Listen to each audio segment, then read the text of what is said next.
Hi hello friends, welcome back to my channel. ఈరోజు మన video వచ్చేసి బెల్లం గవ్వలండి. మనకి గవ్వలు వచ్చేసి కొంతమందికి గట్టిగా వచ్చేస్తాయి, అలాగే ఇంకొంతమందికి పాకం సరిగా రాక సాగిపోతూ పంటికి అంటుకుంటూ ఉంటాయి అన్నమాట. సో నేను చెప్పిన ఈ టిప్స్ ఫాలో అవుతూ చేయండి. బెల్లం గవ్వలు అనేవి చాలా క్రిస్పీగా, ఆరిపోయిన తర్వాత కూడా అంతే క్రిస్పీ అండ్ టేస్టీగా ఉంటాయి. ఎలా చేసేయాలో చూసేద్దాము. ఫస్ట్ ఇలా ఒక మిక్సింగ్ బౌల్ తీసుకొని దీనిలో 2 కప్స్ మైదా యాడ్ చేసుకోవాలండి. మైదా ప్లేస్లో మీరు వీట్ ఫ్లోర్ కూడా యాడ్ చేసుకోవచ్చు.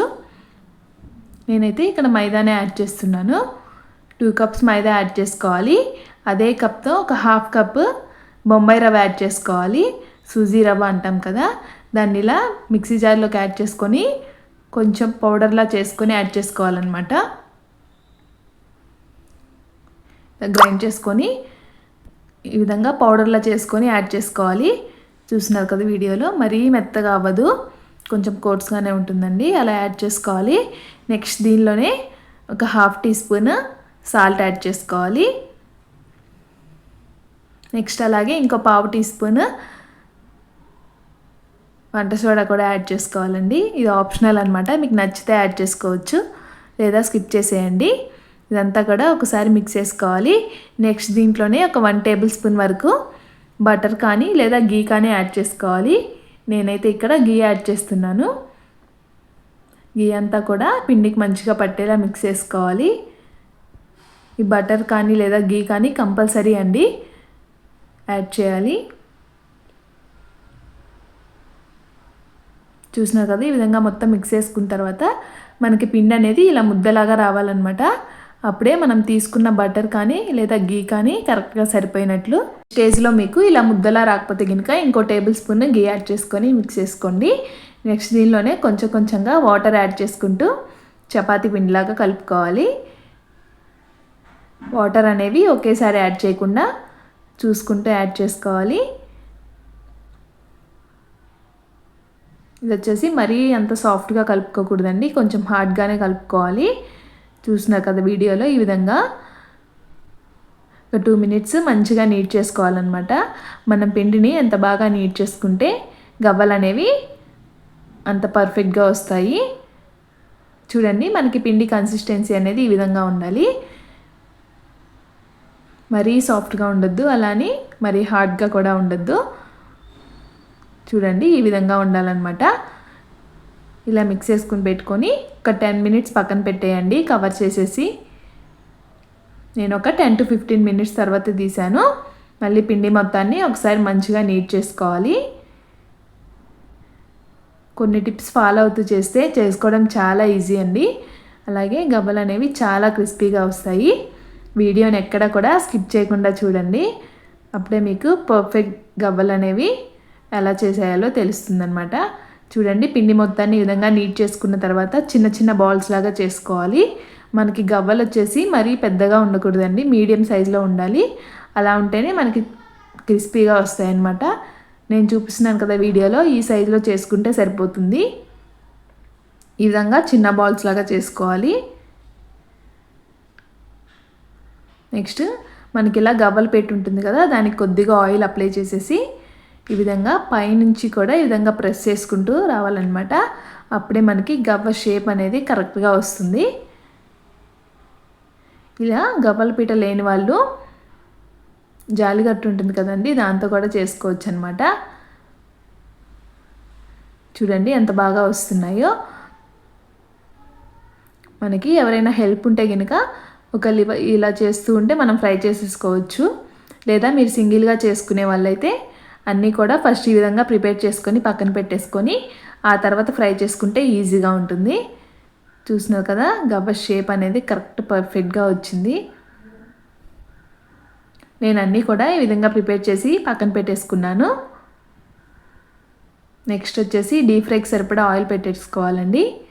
ఆయిల్ హీట్ అయిపోయిన తర్వాత మనం ముందుగా ప్రిపేర్ చేసి పెట్టుకున్న గవ్వల్ని 1 by 1 యాడ్ చేసుకోవాలి. మనకి ఇక్కడ ఆయిల్ వచ్చేసి మీడియం హీట్లో ఉండాలండి, ఎక్కువ హీట్ చేయొద్దు. ఫ్లేమ్ని కూడా మీడియం ఫ్లేమ్లో పెట్టేసి ఇలా 1 by 1 సపరేట్గా యాడ్ చేసుకోవాలన్నమాట.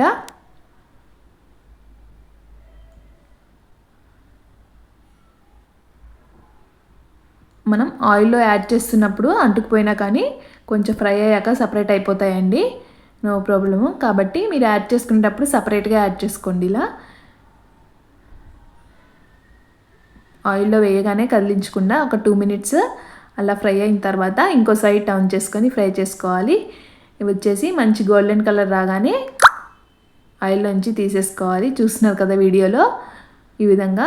మరి ఎక్కువ కలర్ రానివ్వద్దండి, మనం ఇవి బయటికి తీసిన తర్వాత కూడా కలర్ చేంజ్ అవుతాయి. కాబట్టి ఇలా లైట్ గోల్డెన్ కలర్ ఉన్నప్పుడే ఆయిల్లోంచి తీసేసేయాలి. బౌల్లోకి వేసుకోవాలి. చూస్తున్నారు కదా, మనకు గవ్వలు ఫ్రై చేసుకోవడం అయితే చాలా ఈజీ అండి. ఒకటి మనం ఫ్లేమ్ వచ్చేసి మీడియం ఫ్లేమ్లోనే ఉంచాలి.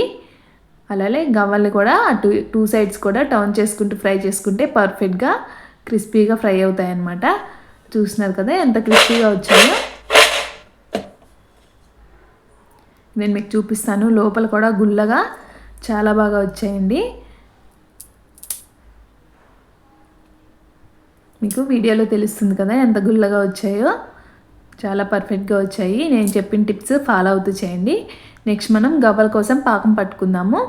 నెక్స్ట్ ఇలా ఒక ప్యాన్ తీసుకొని మనం ఏ కప్తో అయితే పిండి అంతా కూడా మెజర్ చేసుకున్నామో అదే కప్తో 1.25 కప్పు బెల్లం యాడ్ చేశానండి. ఈ స్వీట్ అయితే మనకి మైల్డ్గా ఉంటుంది. కొంచెం స్వీట్ ఎక్కువగా తినే వాళ్ళైతే 1.5 కప్ కూడా యాడ్ చేసుకోవచ్చు. అదే కప్తో ఒక 1/2 కప్పు వాటర్ కూడా యాడ్ చేసుకోవాలండి. నెక్స్ట్ మనం ఈ బెల్లాన్ని కూడా మొత్తం కరిగించుకొని పాకం చూసుకోవాలి. బెల్లం మొత్తం కూడా ఈ విధంగా కరిగించుకోవాలి. ఇక్కడ మనకి పాకం వచ్చేసి ముదురు తీగ పాకం రావాలండి. నేను చూపిస్తాను వీడియోలో. చూస్తున్నారు కదా, ఇలా ముదురు తీగ పాకం రావాలి. ఈ పాకం అయితే కరెక్ట్గా ఉంటుందండి. మీరు కొంచెం ముందు తీసేసినా లేదా కొంచెం లేట్గా తీసేసినా కానీ గవ్వలు అనేవి పాకం కరెక్ట్గా ఉండదు. కాబట్టి ఈ స్టేజ్లోనే ఈ పాకం రాగానే మనం ప్రిపేర్ చేసుకున్న గవ్వలన్నింటినీ కూడా పాకంలోకి యాడ్ చేసేసుకోవాలి. ఒక 1 or 2 మినిట్స్ స్టవ్ ఆన్లోనే ఉంచి ఈ విధంగా మొత్తం మిక్స్ చేసుకోండి. పాకం అంతా కూడా గవ్వలకి మంచిగా పట్టాలన్నమాట. ఇక్కడ వీడియోలో చూడండి, పాకం మనకి ఇలా పొంగుతుంది కదా. ఈ స్టేజ్లో స్టవ్ ఆఫ్ చేసేయాలి. మనం స్టవ్ మీద నుంచి దించేసిన తర్వాత కూడా ఇలా గవ్వల్ని కలుపుకుంటూనే ఉండాలండి. అప్పుడే మనకి పాకం అనేది గవ్వలన్నిటికీ కూడా ఈక్వల్గా పడుతుందన్నమాట. కొంచెం ఓపిక్గా స్టవ్ ఆఫ్ చేసిన తర్వాత కూడా ఇలా మిక్స్ చేసుకుంటూ ఉంటే మనకి పర్ఫెక్ట్ గవ్వలు రెడీ అవుతాయి అన్నమాట. చూస్తున్నారు కదా, చూస్తుంటేనే నోరూరిపోతుంది. ఇలా మనం ఒక 5 to 10 మినిట్స్ మిక్స్ చేసుకుంటే గవ్వలన్నీ కూడా పాకాన్ని మంచిగా పీల్చుకొని, చూస్తున్నారు కదా, గట్టిపడతాయండి.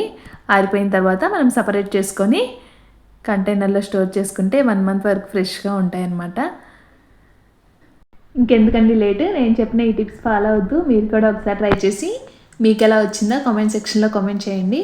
అలాగే మన వీడియోస్ని ఫస్ట్ టైం చూస్తున్నట్లయితే ప్లీజ్ లైక్ చేసి షేర్ చేసి సబ్స్క్రైబ్ చేసుకోండి. Thank you.